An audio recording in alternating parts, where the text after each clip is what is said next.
私は夏美。私は今、電話で義母から怒られている。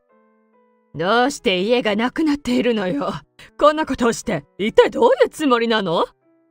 一方的に文句を言うだけの義母。自分が悪いことすらも分かっていないようだ。私はため息をついた。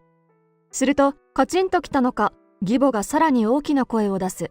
どうして家を更地にしたのか、ちゃんとわかるように話しなさい。じゃあ、一から説明しますよ。私はこうなった経緯を義母に説明することにした。話は私が大学生の頃まで遡る。長生きだった祖父が亡くなり、我が家では祖父の遺産相続の問題が生じていた。と言っても、お金のことで揉めていたわけじゃない。古い祖父の家をどうするかで揉めていたのだ。処分するにもお金がかかる。一方で、家やマンションを持っている人ばかりで、祖父の家まで管理するのは大変ということになった。それで、押し付け合いが始まったのだ。古いと言っても、家は住める状態だし、家が建っている土地も祖父のもの。相続すれば資産になるはずだし、一人暮らしをするにはもってこいだとも思った。そこで私が手を挙げると、どうぞどうぞ、とコントのような勢いで私のものになったのだ。こうして私は大学生でありながら一軒家と土地を手に入れたのだ。相続税がかかったけれど、それはそれ。両親から一時的に借りた後、バイトに励んで返済。大学を卒業するときには名実ともに私のものになっていたのだ。その後、私は出版社に就職。さらに友人がいい人を紹介してくれて、その人と交際することになった。それが今の夫の亮。亮は私と一緒に祖父の家に住んでくれたのだ。古い家で使い勝手も良くない。それでも文句を言わない亮に私は感謝した。だから私は亮との新婚生活が楽しかったのだ。そんな楽しい新婚生活だったけれど、すぐに終わりを迎えてしまう。ある日、義母が家に来てこんなことを言ったのだ。今のマンションから引っ越したいのよ。次の家が見つかるまでにここに住んでもいいわよね。義実家には義母と義父、それに義子が住んでいた。つまり、3人が我が家に引っ越してくるということ。私は答えに迷った。でも、すると、義母がニヤニヤしながら、契約更新しても途中解約になりそうだし、私たちの節約に協力してちょうだい。急に言われても、私も家事を手伝うから、いいでしょ？ね？はい。強引にうなずかされることになった。幸いにも家は広くて、使っていない部屋もある。その点では住人が増えても何ら問題はない。それに結婚後も仕事をしている私からすると、義母が家事を手伝ってくれるのは助かるというもの。そうは言っても、程よい今の関係が同居したことでギクシャクする恐れもある。うまく折り合いがつくといいけど、多少の不安はあったけれど、こうして私たちの同居は始まったのだ。でも、実際に同居が始まると困ることばかり。義母も義子も遊んでばかりで、家のことは何も手伝ってくれない。さらに、義父は夜遅くに帰宅して、私に食事の準備をしろという始末。最初は我慢していたけれど、あっという間に私の我慢は限界になっていた。お母さんも家のことを手伝ってください。約束したじゃないですか。そうだったかしら。義母が露骨にとぼける。さらに、義母を援護するかのように、義子が私に文句を言い出した。夫の親に逆らうなんて、嫁のくせに生意気ね。でも、ここは私の家ですから。あんたの家だから何？結婚したら、うちの嫁でしょ？ですから、嫁のものはうちのもの。そうでしょ？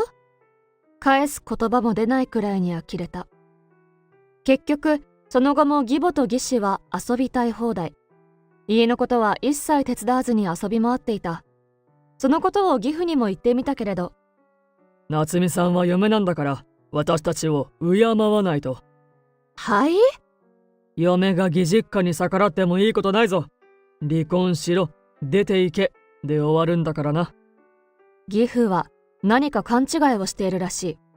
確かに仕事をしていない専業主婦なら離婚した後の生活に不安もあるだろう。でも私は仕事もしているし、資産となる家も土地も持っているのだ。離婚しろと言われたところで痛くも痒くもない。それに離婚するかどうかは私と夫が話し合って決めること。義両親に言われて決めることじゃない。むっとしたが、これ以上は言い返しても意味がない。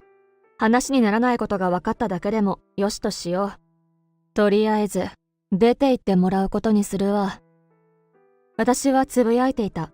そうやって追い出すと決めたものの、そんなに簡単なことじゃない。私が引っ越しの話題を出すと、義父も義母も話をそらすのだ。なんだかんだと理由をつけて、いつまで経っても出ていかない。さすがにおかしいと思って、私は夫に相談した。引っ越すつもりがあるのかしら。言われてみると、確かにずるずると引き伸ばしている感じだよな。このままだと、ずっと居座られそうで嫌なのよ。何か理由があるのかもしれないな。調べた方がいいかも。そうだな。知り合いの更新所に頼んでみるよ。そんな感じで、私と夫の意見はまとまった。とにかく、引っ越しの費用を出してもいいから、義母たちに出て行ってもらいたい。それが私の第一希望だった。それから1ヶ月ほどが経ったある日のこと、相変わらず何もしない義母に文句を言おうとすると、義母が先にこんなことを言い出したのだ。夏美さん、いつも迷惑をかけているから、あなたにお詫びがしたいの。お詫び？一緒に旅行しない？いわゆる家族旅行よ。義母の提案はこうだった。義母たちは家に転がり込んだ後、私に任せきりで家のことを何もしていない。それどころか横柄な態度を取ったこと、家事を押し付けたことを後悔しているというのだ。そこで義母と義士はお詫びをしようと考えたらしい。話し合った結果、仲を深める旅行がいいという結論になったとのこと。言うまでもなく、私はそう思うなら出て行ってくれと思った。とはいえ、低姿勢の相手に文句を言うのは忍びない。私は穏便にことを運ぶ道を選んだ。お互いに誤解もあるかもしれませんし、旅行に行ってみるのもいいかもしれないですね。賛成なのね。喜ぶ義母。さらに義士も喜びながら、海外旅行にしようと思ってるんだけど、行き先はどこがいい？どこでもいいですけど、じゃあ私たちで決め。ああ、そうだった。急に話の腰を折る義士。申し訳なさそうな顔で私に言ってくる。今、お金がないのよ。え？お金がないんですか？お金がないのに旅行とは、本当に呆れる人たちだ。それはさておき、こう言い出したということは、次の言葉はあれしかない。私が考えていると、その通りの言葉が、義士の口から飛び出した。お金出しておいてくるのい？やっぱり、と思いながら断ろうとすると、さらに義母が思いがけないことを言ったのだ。お父さんが定年退職をするから退職金が入るのよ。それで払うから立て替えるだけでいいわよ。お父さんというのは義父のこと。年齢的にも定年退職は妥当だろう。それに退職金は家庭の話じゃない。必ず入ってくるお金だ。少し怪しいと思ったけれど、お金が入るのは確実だと思う。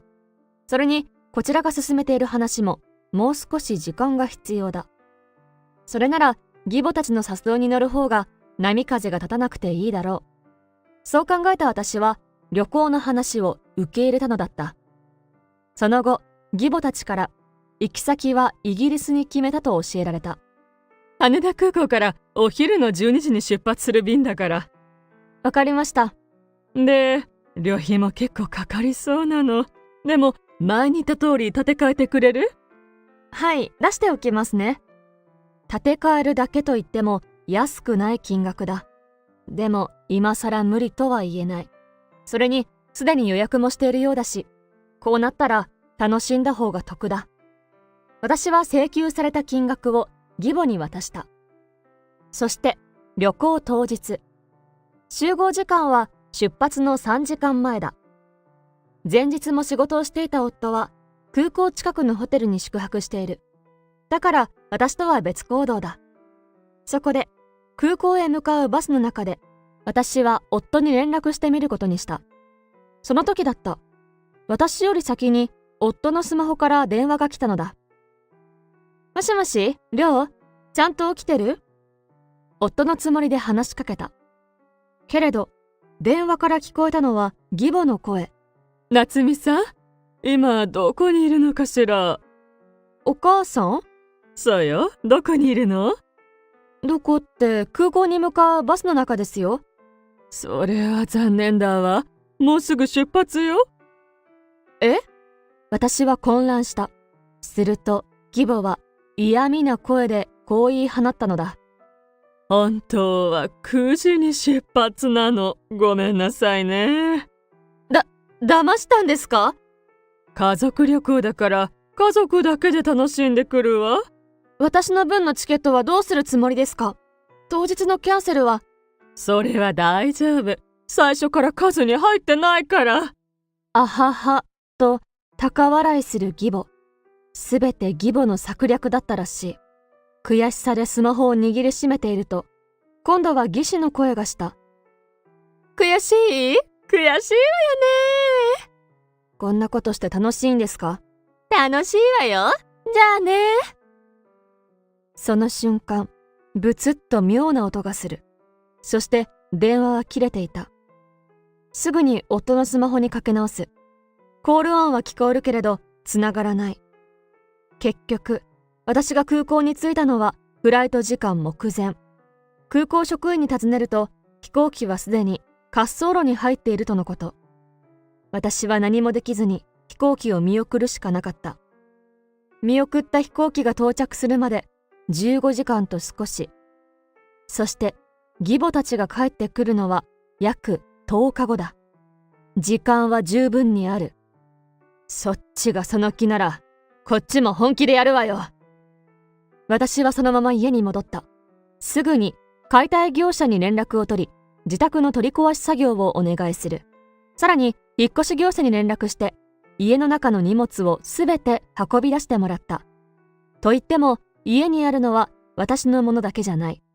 義母や義父のものもあるし、義士の私物もある。それに、急なことなので、新居があるわけでもない。私は考えた末、祖父の遺産の一つである倉庫を使うことにした。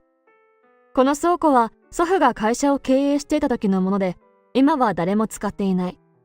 ただ、倉庫の前に広い駐車場があるので、今は近所の人に駐車場として使ってもらっている。その倉庫にすべてのものを運んでもらったのだ。その後、両親に家を建て直すと連絡を入れた。両親からは理由を聞かれたけれど、詳細は後で話すと言って電話を切った。そんな感じで、ようやくほっと一息つけたのは夜中になってから。そのまま一眠りしたところで、ふと電話が鳴っていることに気づいた。知らない番号だ。しかも早朝で辺りは薄暗い。迷ったけれど電話に出てみることにした。もしもし、夏美か？電話の相手は夫だった。りょう、今さら何よ。ごめん、熱はもういいのか？は？どういうこと？夏美が高熱を出したって聞いて。よくよく夫の話を聞くと、義母たちの用意周到なやり口が見えてきた。実は夫は正しい集合時間を聞いていたそうだ。つまり集合時間が早朝だからわざわざ空港近くのホテルに宿泊したとのこと。それで集合時間に行くとすぐに私がいないことに気づいたらしい。そこで義母に尋ねると、私が高熱で病院に行ったと教えられたというのだ。夫は私のことが心配だったけれど、病院には電話ができないと考えた。さらに義母が私の伝言と偽って、夫に旅行を楽しむように伝えたそうだ。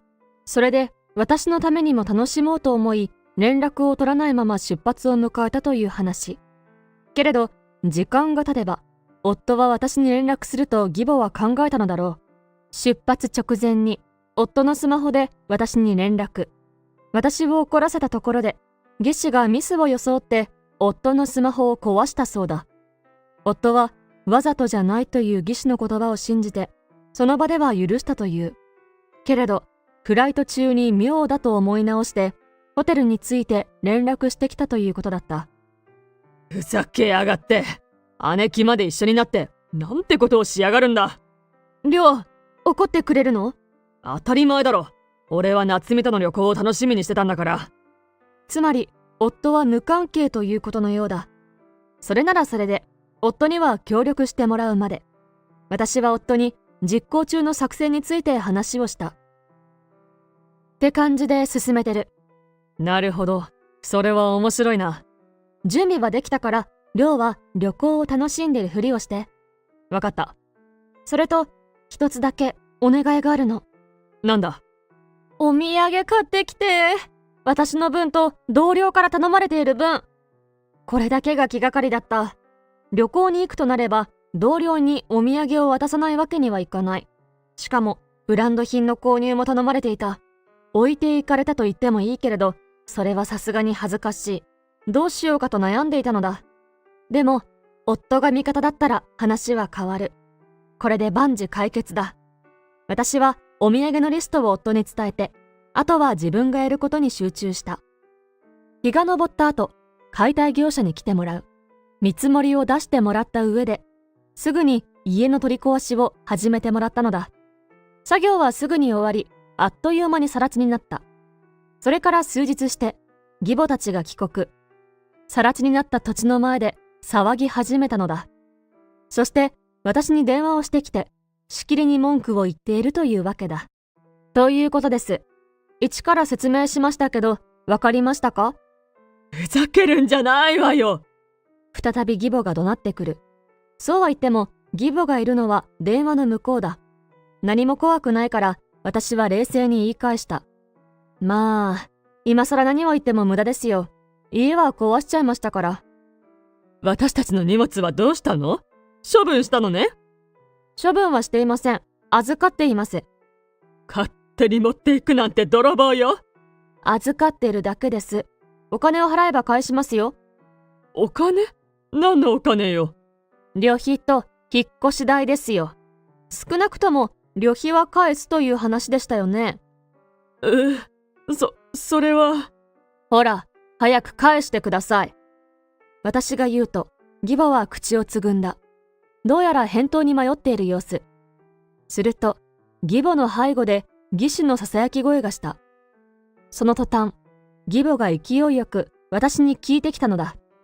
その前に本当に荷物が無事か知りたいわ。どこに持って行ったの？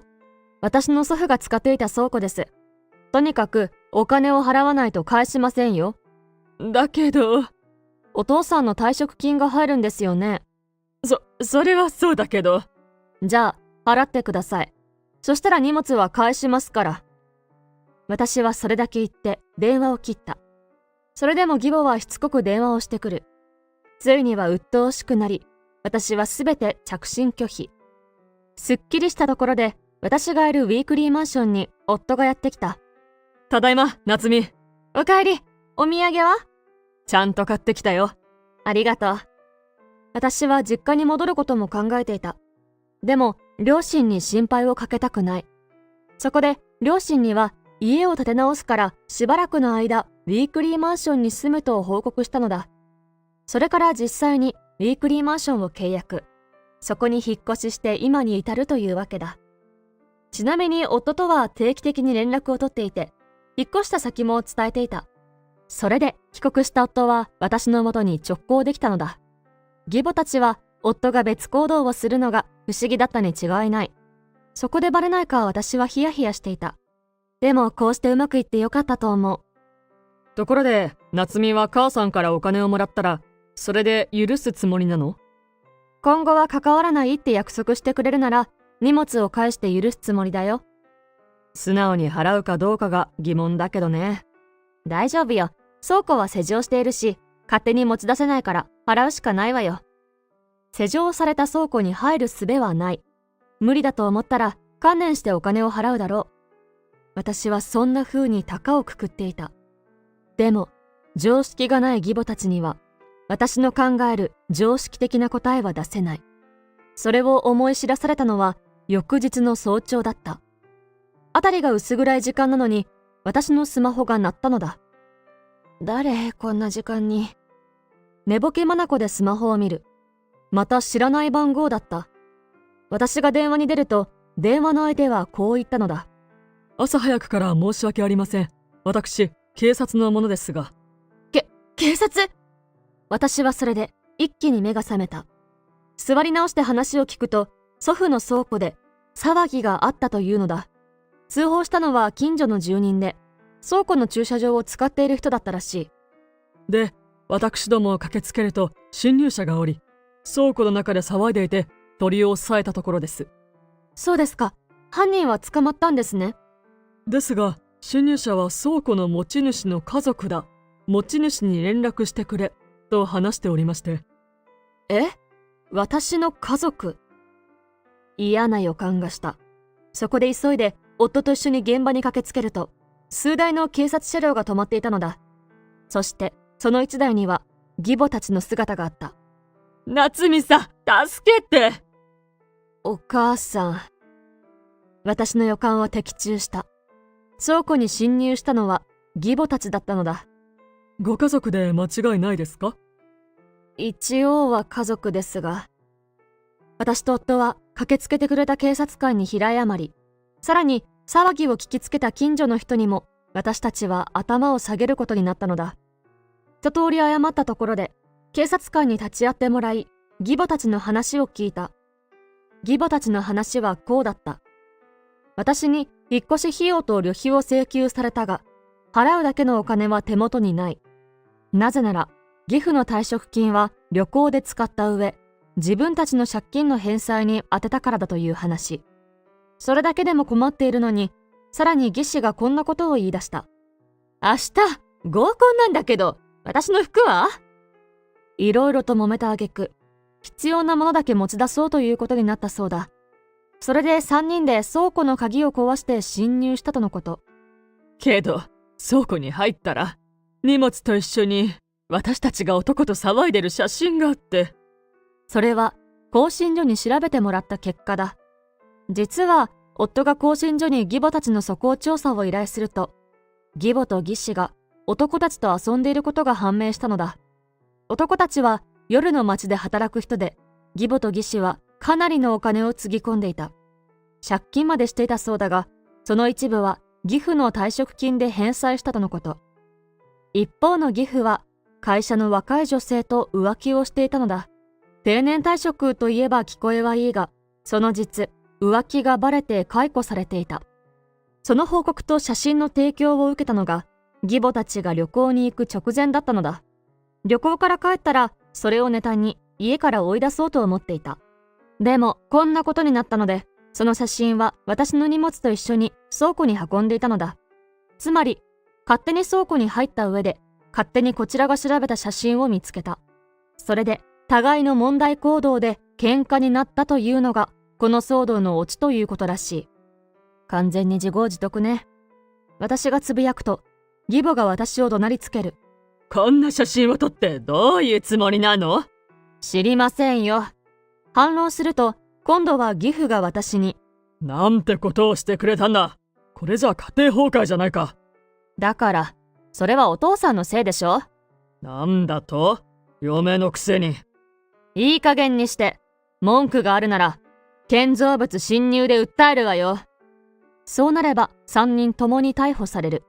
それが分かっているからか、3人はピタッとおとなしくなった。ただ、3人に支払い能力がないことも分かった。そこで私は再び3人に尋ねる。缶詰工場で働いてお金を返すのと、訴えられて逮捕されるの、どっちがいい？その後、当然のように前者を選んだ3人は、知り合いの缶詰工場に引き取ってもらった。今は缶詰工場で毎日働いてもらい、私に返すお金を稼いでもらっている。一方の私は、祖父の家の跡地に家を建て直した。祖父の家の面影がある新築の一軒家。そんな使い勝手が良くなった新居で、夫と2人で改めて新婚生活を始めたところだ。